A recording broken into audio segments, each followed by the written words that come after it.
चर्चा में आपका स्वागत है। उत्तर प्रदेश में मचा है घमासान और इसके पीछे हैं अब्बाजान, भाईजान और वोटों के कदरदान।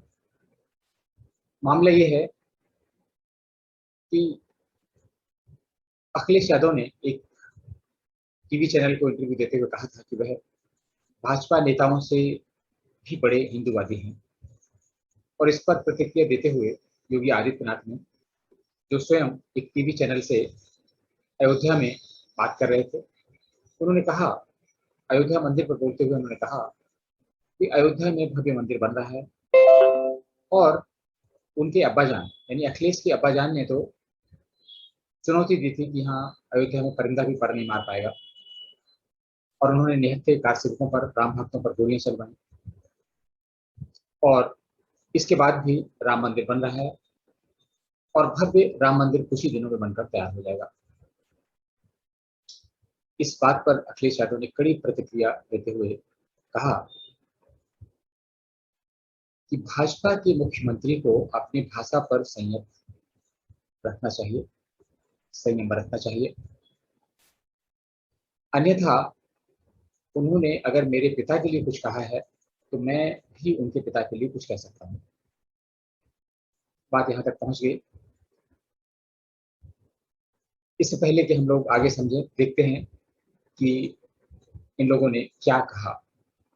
उन्होंने कितना सच किया है। आज जब अयोध्या में राम जन्मभूमि के भव्य मंदिर निर्माण का कार्य शुभारंभ हो चुका है, उनके अब्बा जान तो कहते थे कि हम परिंदा भी पर नहीं मारने देंगे। उन्होंने कहा कि वो आपसे भी बड़े हिंदू हैं। इसीलिए मैं कह रहा हूं, मैं एक एक करके आ रहा हूं। सच कौन है और झूठ कौन है, ये दुनिया जान रही है। हमने 1990 में भी कहा था कि जहां रामलला विराजमान है वो राम जन्मभूमि है, वहां भव्य मंदिर का निर्माण होना चाहिए। इन लोगों ने तब स्वीकार नहीं किया, तब राम भक्तों पर गोली चलाई। हमने तब भी जो बात कही थी, हम आज भी उस पर अडिग थे। आज अयोध्या में भव्य राम मंदिर का निर्माण का कार्य प्रारंभ हो चुका है। अगले 3 वर्ष के अंदर आप देखेंगे भव्य राम मंदिर दुनिया के सामने आएगा। मुख्यमंत्री जी किसी और भाषा को जानते हैं, उनके कानों तक किसानों की भाषा नहीं पहुंचती, किसानों की पुकार नहीं पहुंचती। उन्हें तो चुनाव को दूसरी तरफ लेना आना है। मैं तो केवल एक ही कहूंगा बात, भारतीय जनता पार्टी के मुख्यमंत्री जी को अपनी भाषा पर संतुलन रखना चाहिए।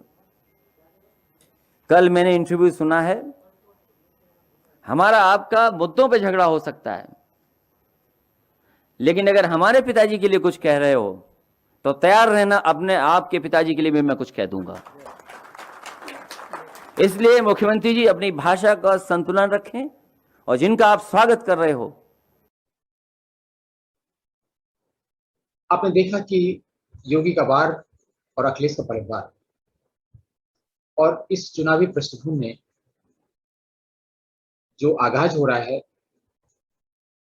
उससे पता चलता है कि आगे जो कुछ भी होगा वो शायद विकास से हटकर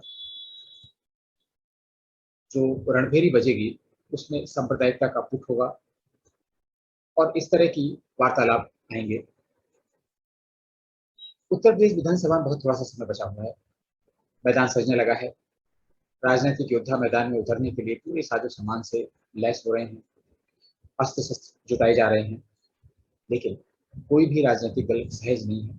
थोड़ी दिन पहले भाजपा में भी मंथन चल रहा था, ब्राह्मण नाराज है और ये वर्ग नाराज है, योगी को हटाने की भी अटकलें चली, लेकिन थोड़े दिनों में सब कुछ सामान्य हो गया और भाजपा ने घोषणा कर दी कि वे योगी आदित्यनाथ के नेतृत्व में ही उत्तर प्रदेश में चुनाव लड़ेगी। इसके बाद में परिस्थितियां बदल रही, दूसरे दल अभी भी सहज नहीं है, लेकिन अब चुनाव आएंगे तो रणभेरी बजेगी, उन्हें चुनाव मैदान में आना पड़ेगा। इस पृष्ठभूमि में आपके लिए जान लेना जरूरी है कि हैदराबाद के भाईजान भी लखनऊ में दस्तक दे चुके हैं, तो काफी पहले से कोशिश कर रहे हैं और उन्होंने यह घोषणा भी कर रखी है कि वह सभी सीटों पर चुनाव लड़ेंगे। सभी सीटों पर चुनाव लड़ने का मतलब है उन्होंने जो बड़े दल हैं, जो मुस्लिम वोटों से जिन्होंने अपनी सरकार अतीत में बनाई है, कम से कम उनसे कोई वास्ता नहीं रखेंगे। उनका उद्देश्य बड़ा है, बड़ा उद्देश्य यह है कि वो मुस्लिम वोटों को संगठित करके सत्ता में बराबर की भागीदारी चाहते हैं। और यह कहना अनुचित नहीं होगा कि आज के भारत में, यानी आधुनिक भारत में, आधुनिक जिन्ना बनने का उनका एक प्रयास है, और वो महाराष्ट्र से लेकर बिहार और बिहार से लेकर पश्चिम बंगाल तक इसी दिशा में सक्रिय हैं।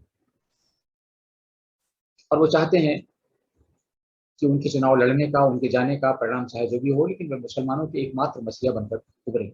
और इसलिए छोटे मोटे दलों को, जो महत्वाकांक्षा बस अपनी अपनी दुकानें सजा के बैठे हुए हैं, उनसे बातचीत कर रहे हैं और बात उनकी आगे बढ़ रही है।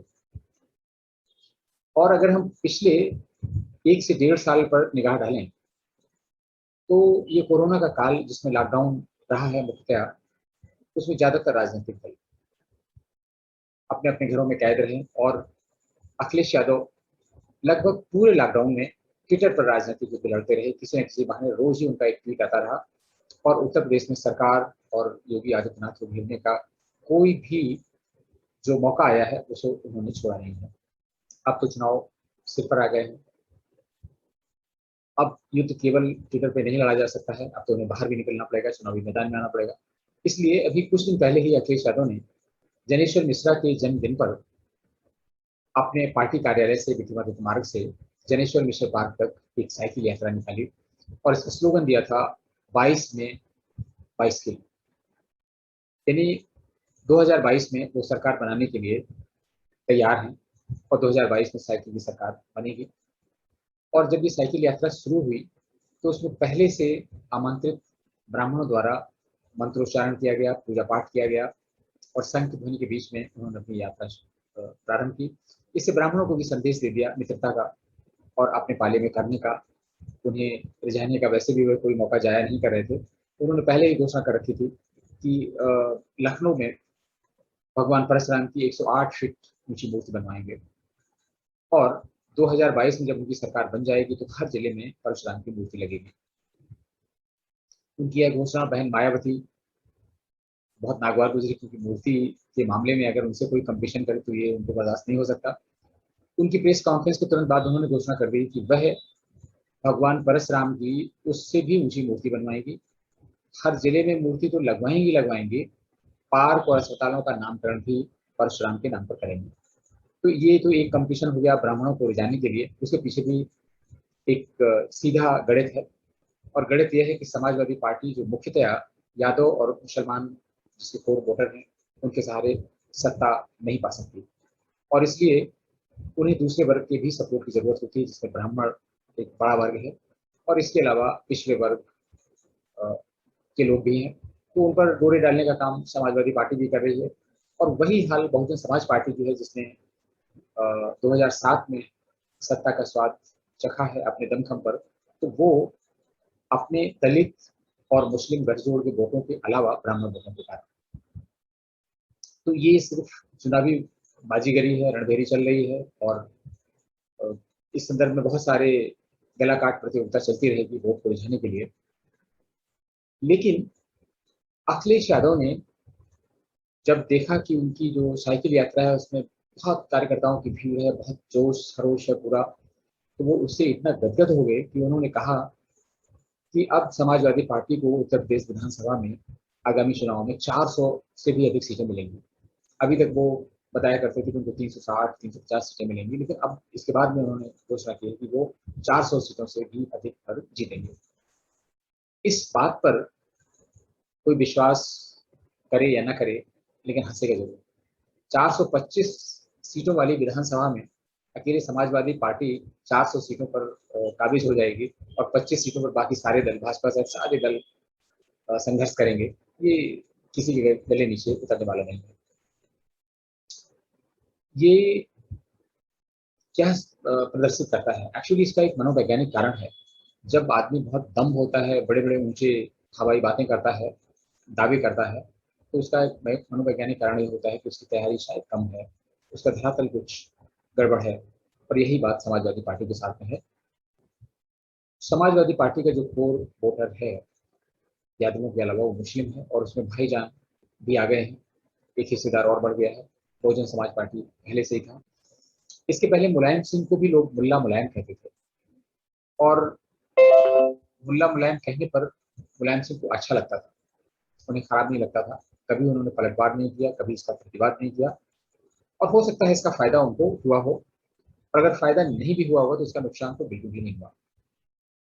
शायद ये इस केस में भी हो सकता था, लेकिन अब चूंकि अखिलेश ने पलटवार कर दिया है तो फिर एक चेन रिएक्शन शुरू हो गया है। चेन रिएक्शन ये शुरू हो गया है, भाजपा के एक नेता हैं सिद्धार्थ सिंह, उन्होंने कहा कि भाई अब्बाजान से क्या कहने से उन्हें क्या परेशानी है, अखिलेश यादव का तो घर का नाम ही टीपू है, अगर टीपू नाम है तो फिर अब्बाजान कहने में क्या परेशानी। तो इस तरह की बातें जो हो रही हैं वह इशारा करती हैं अतीत की तरफ। 2017 के चुनाव में भाजपा ने जनता को संदेश दिया था कि जो अपने बाप का नहीं वह आपका नहीं, यानी जो अपने पिता का नहीं हो सका वह जनता का क्या होगा। और इसके पीछे बड़ी संवेदनशीलता थी।